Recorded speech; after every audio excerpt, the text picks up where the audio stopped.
Kita lanjut dengan sifat-sifat alkana ya. Yang pertama, alkana itu bersifat stabil. Jadi ikatannya itu sudah stabil. Karena sudah stabil, dia sukar bereaksi dengan senyawa lain atau zat lain. Maka dikatakan alkana itu bersifat parafin. Para itu miskin, afinitas daya gabung. Berarti dia stabil ya, tidak susah bereaksi dengan zat lain. Yang kedua, makin panjang rantai C, maka makin tinggi titik didihnya.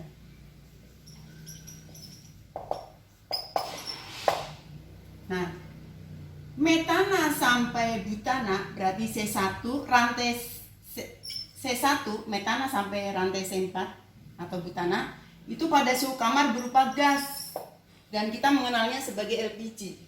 Nah, alkana itu dikenal sebagai minyak bumi. Itulah deret alkana.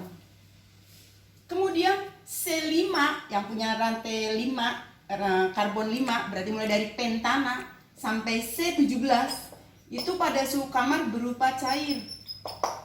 Misalnya bensin, minyak tanah, aftur, diesel, minyak diesel, solar, kemudian oli, itu masih satu deret alkana, itu wujudnya cair.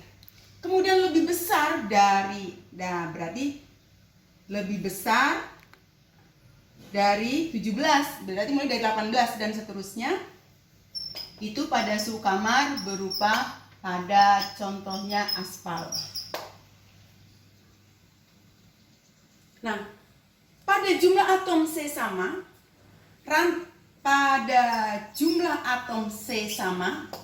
maka alkana rantai lurus lebih tinggi titik didihnya. Titik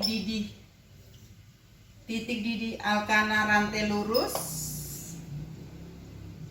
lebih besar daripada alkana bercabang.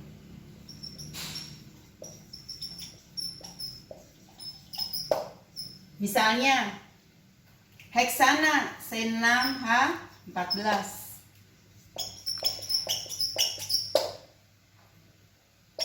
Nah, maka 2-metil pentana titik didihnya lebih rendah daripada normal heksana. Makin banyak cabangnya, maka titik didihnya lebih rendah lagi.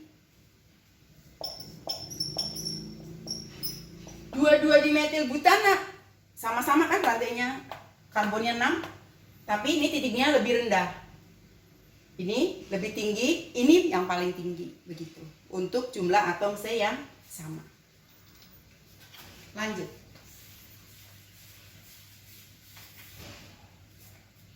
Yang ketiga, dia itu senyawa nonpolar, maka dia tidak larut dalam air. Tidak larut dalam pelarut polar karena dia senyawa nonpolar, sementara air pelarut polar. Jadi dia dengan air bisa. Dan massa jenis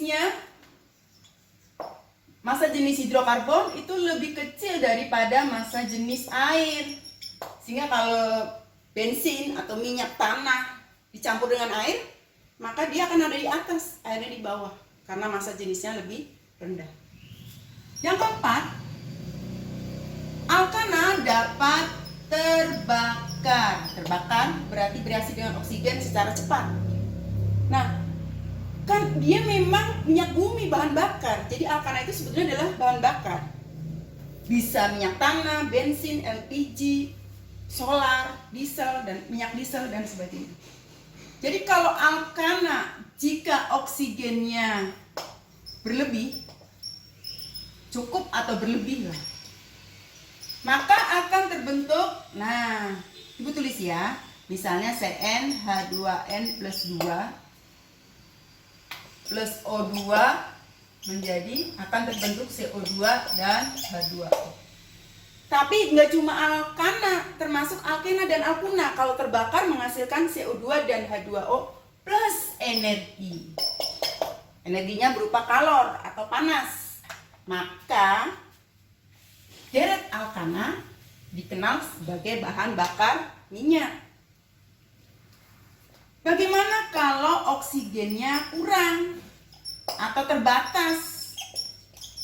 Maka pembakaran alkana atau ibu umpamakan dengan CXH aja ya, secara umum bisa alkana, alkena atau alkuna dengan oksigen bisa menghasilkan karbon, jadi jelaga, atau karbon monoksida campuran dengan CO2 dan H2O. Nah, ini yang terlihat kalau misalnya dalam pembakaran tidak sempurna itu, misalnya kalau kita menggunakan minyak bensin dengan kualitas rendah, maka knalpotnya akan terlihat berasap karena terbentuk karbon. Kemudian terbentuk juga CO, dan CO itu adalah gas yang sangat berbahaya bagi manusia dan makhluk lainnya, karena dia bisa mengikat oksigen lebih cepat daripada hemoglobin, sehingga dia bersifat toksik. Nah, demikian kira-kira sifat alkana yang bisa disampaikan. Nanti bisa kalian tambah dengan yang kalian baca di buku atau web, ya.